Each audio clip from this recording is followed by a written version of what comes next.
This is The Truth, narrated by Nick Smith. Today we'll be talking about Monster Energy drinks. Now, I remember when I was a kid, they used to sell these things in these big, liter containers called BFCs, and I went to the convenience store today, but I couldn't find any.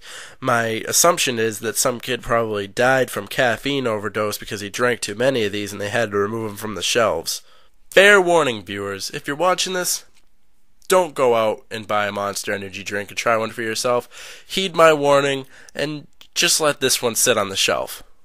What these things are is basically a 16 fluid ounce per serving of liquid death. Seriously, this stuff is radioactive, carbonated, caffeine-fueled nightmare for any mother of a kid with ADHD. Seriously, if your kid has ADHD and he comes home with one of these things, snatch it out of his hand before he comes in the door and don't let him take another sip because he's going to be bouncing off the walls all night and giddy and up until 9.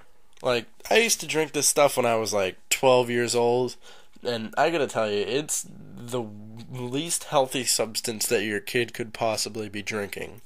I think the main demographic of people who buy this stuff is the adolescent skater punk who strolls into the convenience store, not old enough to buy beer yet, but he still wants a buzz, so he strolls over to the energy drink aisle.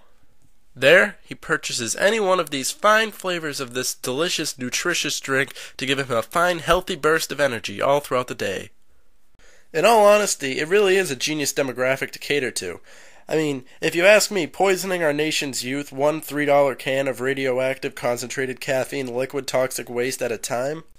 It sounds like a good deal for anyone trying to make a quick dollar. And that's the reality of Monster Energy drinks.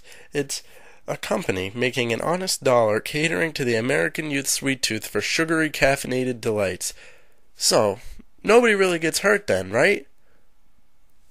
Except maybe our nation's obesity. But who really cares about that anyway? This has been The Truth by Nick Smith.